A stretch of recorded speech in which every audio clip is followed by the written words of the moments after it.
Assalamualaikum warahmatullahi wabarakatuh. Selamat pagi anak-anak. Semoga hari ini kalian tetap semangat dan sehat selalu. Anak-anak, kita awali pembelajaran pada pagi hari ini dengan membaca doa sebelum belajar. Semoga apa yang kita pelajari hari ini bermanfaat. Yuk kita berdoa bersama-sama, nak. Bismillahirrahmanirrahim. Rabbi zidni ilma warzuqni fahma waj'alni min ibadikas sholihin. Ya Allah, tambahkanlah ilmu kepada anak-anak didik kami dan berilah mereka pemahaman, dan jadikanlah mereka anak-anak yang sholih-sholihah, ahli ilmu, ahli ibadah, ahli Al-Quran. Amin. Anak-anak, pada pagi hari ini kita akan belajar pelajaran 5. Kita sudah masuk pada pelajaran 5, yaitu sholat kewajibanku. Dan pada sub A, yaitu inti ibadah sholat. Anak-anak sudah tahu hadis tentang sholat. Kita setiap hari melakukan sholat 5 waktu, dan kita pun harus tahu hadis tentang sholat. Nah, yang pertama berbunyi as-sholatu imaduddin, artinya adalah sholat adalah tiang agama. Sholat itu merupakan rukun Islam yang keberapa, nak? Syahadat, sholat, puasa, zakat, dan haji. Berarti sholat adalah rukun Islam yang kedua. Jadi sholat merupakan tiangnya agama. Faman aqamaha faqad aqamad-din, yang artinya adalah barang siapa yang sholat, yang melakukan sholat, maka menegakkan agama, agamanya tegak. Karena tadi as-sholatu imaduddin, tiangnya agama, tiangnya tegak. Dan waman tarokaha faqad hadamaddin, yang artinya dan siapa yang meninggalkan sholat berarti tiangnya tadi runtuh. Jadi kalau kalian sholat berarti tiangnya tadi tegak, tapi kalau kalian meninggalkan sholat berarti tiangnya tadi runtuh. Itu adalah hadis tentang sholat. Sholat 5 waktu itu adalah kewajiban yang sudah ditentukan waktunya. Jadi 5 waktu. 5 waktu berarti duhur, asyar, maghrib, isya, dan subuh. Itu sudah ditentukan waktunya. Kalian tidak boleh keliru, tidak boleh salah. Ketika sholat subuh, waktunya sholat subuh, tidak boleh sholat duhur, sudah ada waktunya sendiri.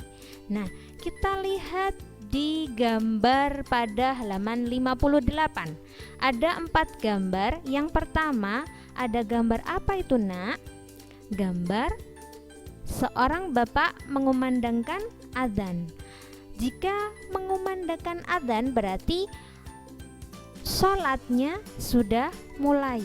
Itu petanda bahwa itu sholat wajib dimulai. Sholat 5 waktu duhur pasti ditandai dengan suara adzan, berarti sudah masuk waktu sholat. Kita harus bergegas untuk berwudu ketika adzan sudah berkumandang.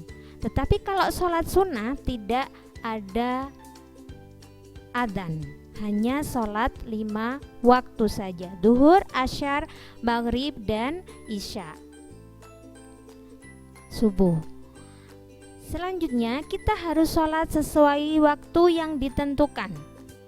Jadi kalau sholat subuh berarti harus sholat subuh, tidak boleh sholat asar. Niat kita tidak boleh sholat maghrib, sholat duhur. Nah, untuk waktu-waktunya sholat, yaitu yang pertama adalah sholat subuh. Sholat subuh ada berapa rakaatnya? Ada 2 rakaat. Sholat subuh waktunya adalah mulai terbit fajar hingga terbitnya matahari. Itu sholat subuh. Jadi kira-kira pada jam 4 sampai jam setengah 6. Kita tidak boleh berpatokan pada jam, tetapi benda-benda yang ada di langit, yaitu terbit fajar sampai terbitnya matahari. Kalau mataharinya sudah muncul, berarti sholat subuh sudah berakhir. Yang kedua adalah sholat duhur. Sholat duhur waktunya adalah mulai matahari tergelincir ke arah barat. Jadi mataharinya sudah berjalan ke arah barat sampai bayang-bayang benda sama panjangnya dengan bendanya. Ketika kita di matahari pasti kita punya bayang-bayang. Nah, kalau bayang-bayangnya sama dengan panjangnya kita, berarti itu menandakan sholat duhur sudah berakhir. Selanjutnya adalah sholat asar. Sholat asar waktunya adalah berakhirnya waktu sholat duhur sampai terbenam matahari. Kalau mataharinya sudah hilang, berarti petanda sholat asar sudah berakhir, tidak boleh lagi sholat asar. Nah, selanjutnya adalah sholat maghrib.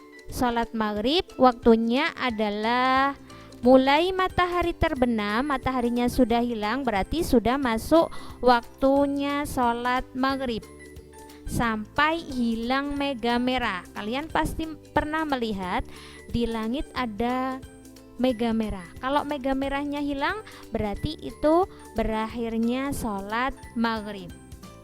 Dan selanjutnya yang terakhir adalah sholat isya.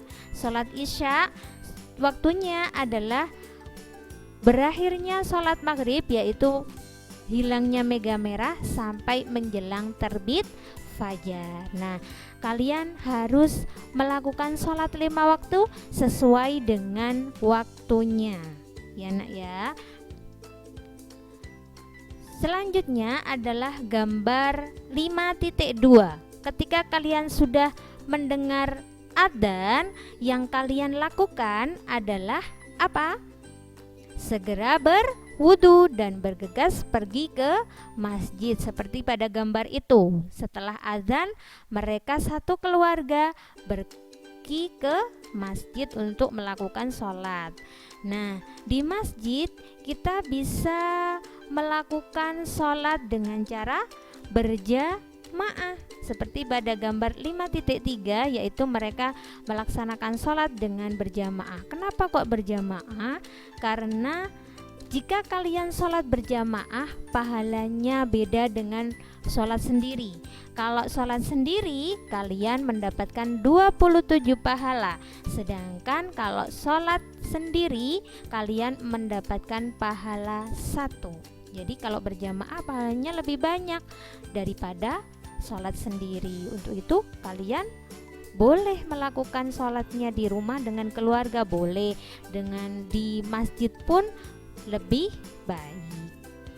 Selanjutnya pada gambar 5.4, setelah kalian sholat tidak boleh langsung pergi meninggalkan tempat sholat, tetapi kita harus berzikir dan berdoa kepada Allah. Apa yang kita minta, apa yang kita butuhkan, kita minta sama Allah, dan kita harus bersyukur kepada Allah. Itu maksud dari gambar 5.4. Nah, sholat, apa itu artinya sholat? Nah, sholat itu di dalamnya adalah doa. Jadi mulai kita takbir sampai salam itu isinya adalah kita berdoa. Andai kalian tahu bahwa bacaan-bacaan sholat itu adalah kita, berarti kita berdoa kepada Allah. Nah, itu arti pendek. Kalau arti panjangnya adalah ibadah yang terdiri dari bacaan. Bacaan kita mengucapkan usolli sampai salam assalamualaikum itu dengan gerakan-gerakan, gerakan ruku, gerakan sujud, gerakan duduk di antara dua sujud, mulai dari takbiratul ihram, mengangkat tangan seperti ini, dan diakhiri dengan salam. Itu adalah sholat. Jadi ibadah yang di dalamnya terdiri dari bacaan. Kita membaca bacaan sholat seperti yang kita baca setiap waktunya agama setelah membaca surat-surat pendek, dan gerakan mulai takbiratul ihram sampai dengan salam itu namanya adalah sholat. Itu namanya sholat. Nah, sholat itu dilaksanakan karena untuk mengabdi kepada Allah. Kita diciptakan untuk mengabdi kepada Allah, beribadah kepada Allah. Tidak semata-mata hanya sholat saja, tetapi kita mendekatkan diri kepada Allah. Tidak hanya bergerak sesuai gerakan sholat, tidak karena hanya kewajiban menggugurkan kewajiban, tetapi kita mengabdi kepada Allah. Di dalam sholat kita menyembah kepada Allah, di dalam sholat kita berdoa kepada Allah, dan di dalam sholat kita memohon ampun kepada Allah.